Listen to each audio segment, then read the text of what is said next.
Bien-aimés, peuple de Dieu, que la grâce et la paix, surtout la paix de Dieu, qui surpasse toute intelligence humaine, vous soient accordées en ces moments d'épreuves difficiles et soyez tous fortifiés dans la grâce de Dieu au nom de Jésus. Amen. La semaine dernière, nous avons parlé de l'importance de prier. Nous avons mis l'accent sur notre responsabilité en tant qu'enfants de Dieu, de nous tenir à la brèche, de crier à Dieu pour libérer le peuple. Aujourd'hui, nous voulons parler d'un aspect aussi important de notre comportement en tant qu'enfants de Dieu dans les moments d'épreuve. Et aujourd'hui, nous voulons souligner le fait qu'il est important pour nous de fixer les regards sur Jésus et sur Jésus seul. Et nous avons choisi de lire avec vous, de partager avec vous l'évangile selon Luc au chapitre 21, le verset 28. Je m'en vais vous faire la lecture dans la version Louis II.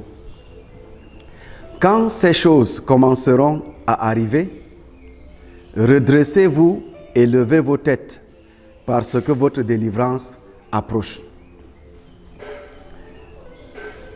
Comme nous le disions déjà la semaine dernière, Jésus a préparé ses disciples à ces événements. Il nous a préparés, il a préparé son Église à ces événements qui vont secouer le monde, qui effectivement sont en train de secouer le monde aujourd'hui, et parmi lesquels cette pandémie qui fait rage et qui décime des milliers de personnes à travers le monde.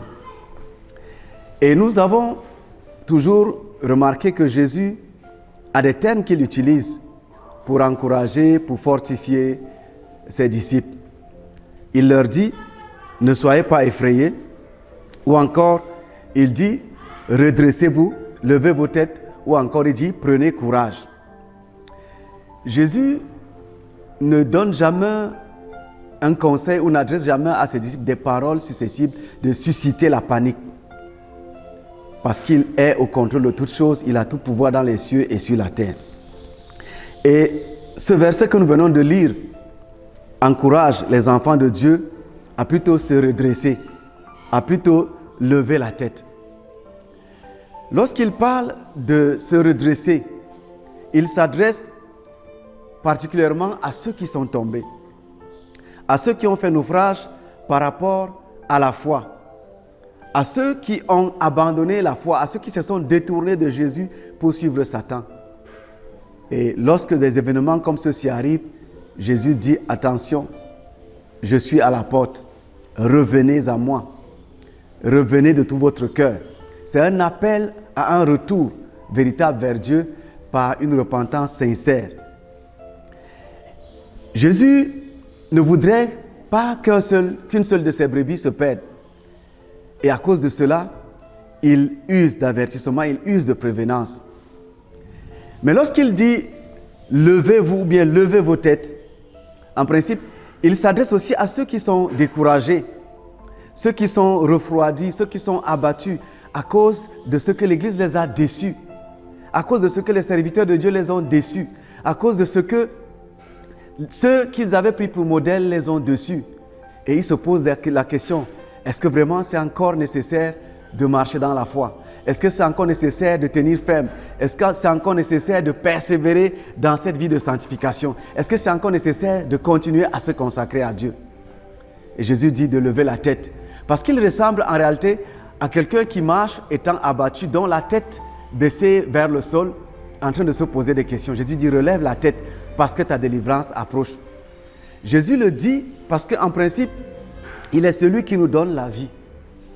Il est celui qui nous a dit que lorsque ces choses vont arriver, nous devons comprendre que lui, il est à la porte. C'est pour cela qu'il dit à la fin, car votre délivrance approche. Notre délivrance, c'est son retour, c'est son avènement, c'est l'enlèvement de l'Église. Donc, tous ces phénomènes qui secouent le monde nous permettent de comprendre que pour l'Église de Dieu, c'est le temps d'attente. Et donc, Jésus s'adresse à ceux qui sont affectés et qui sont touchés par tous les mauvais témoignages, tous les mauvais événements qui se passent dans l'Église et qui sont en train de se laisser abattre. Jésus leur dit, levez la tête, parce que c'est le moment d'attente. Soyez prêts. Cela ressemble un peu à la parabole des 10 vierges qui étaient aussi dans la tente. La parole dit qu'il y avait 5 qui étaient sages et 5 qui étaient folles. Les 5 qui étaient sages, c'est celles qui ont su, n'est-ce pas, garder la flamme, celles qui ont su prendre l'huile de réserve. Et elles ne se sont pas laissées distraites par les événements, de sorte que leur attention était focalisée sur le retour du marié. Pendant que les 5 sages, bien qu'étant avertis que le marié arrivait, sont entrés dans la distraction et n'ont pas eu la sagesse de prendre l'huile de réserve. Cela aussi nous amène à comprendre que tous les enfants de Dieu nés de nouveau savent, parce qu'ils lisent la parole, que ces moments qui nous secouent sont des moments d'attente qui nous avertissent et nous préparent au retour de Christ. Malheureusement, il y en a qui, dans ces moments-ci, sont encore en train de s'amuser, sont encore en train de se compromettre, de s'allier au monde, de s'attacher au monde et d'être superficiels ou légers dans la foi, alors que c'est le moment où ils doivent être forts. Pendant que ceux qui sont des sages sont ceux-là qui, en ce moment, s'attachent davantage à Dieu, à sa parole, n'est-ce pas, essayent davantage de pouvoir veiller dans la prière, nuit et jour, de s'attacher à la vie selon Dieu. Ils s'efforcent de marcher dans la voie de Dieu, ils sont vigilants, ils sont attentifs à tous les signes. Ils s'efforcent à interpréter, à lire les signes des événements pour pouvoir ne pas se laisser distraire. Bien-aimé, peut-être que tu es parmi les sages ou parmi les folles, mais toujours est-il que nous sommes au moment d'attente et qu'il est important de relever la tête et de fixer les regards sur Jésus, qui est le seul maître et le consommateur de notre foi. Les regards ne doivent pas être fixés sur l'événement qui crée la panique, parce que cela va nous noyer, un peu comme Pierre qui a détaché les regards de Jésus pour commencer à regarder la vague, la mer qui était en train de se mouvoir et effectivement, la peur l'a prise.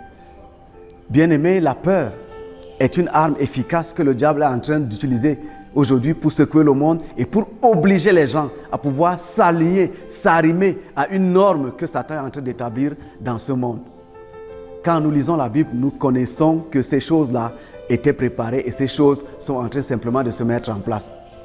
Mais je ne voudrais pas finir ce message sans aussi interpeller mes collègues, les serviteurs de Dieu, les pasteurs, nous qui avons la charge, n'est-ce pas, d'encadrer le peuple de Dieu. Cet événement, cette pandémie est un test. C'est un test qui nous amène à comprendre si notre travail a porté un bon fruit ou un mauvais fruit. C'est-à-dire la qualité des personnes, la qualité des chrétiens que nous avons formés. Est-ce des disciples? Est-ce simplement des adeptes de notre Église? Est-ce des marionnettes qui nous obéissent, n'est-ce pas, au doigt et à l'œil?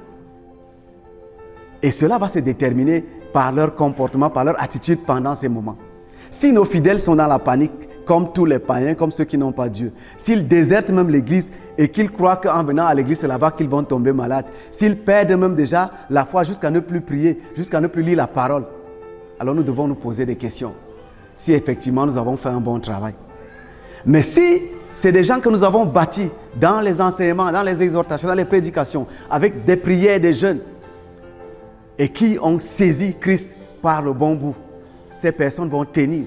Et après cette pandémie, nous aurons une communauté forte, parce que ce seront des gens qui se sont attachés à la parole, qui ont vu la fidélité de Dieu et qui maintenant deviendront plus forts.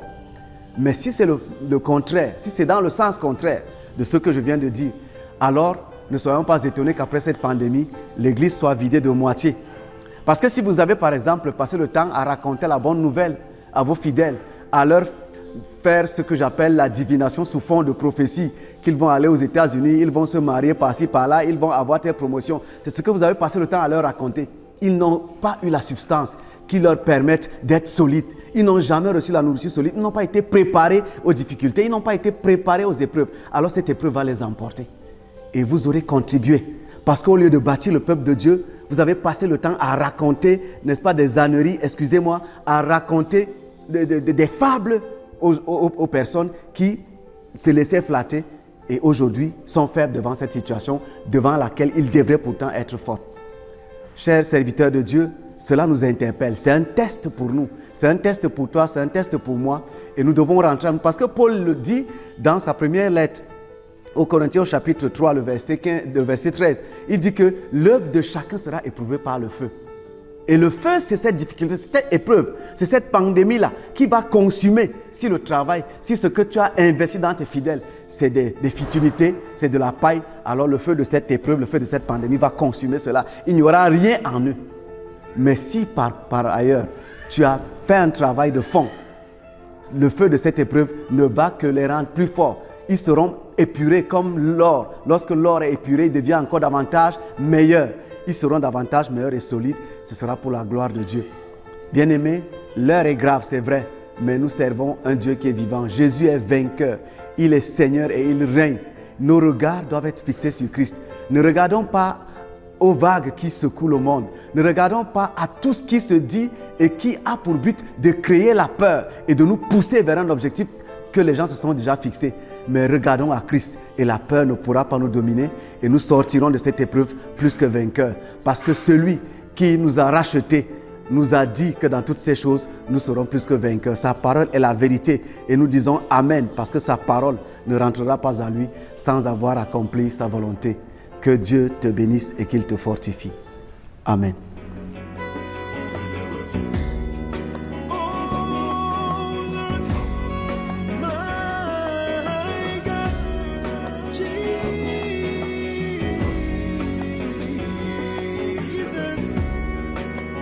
Speak of the glory.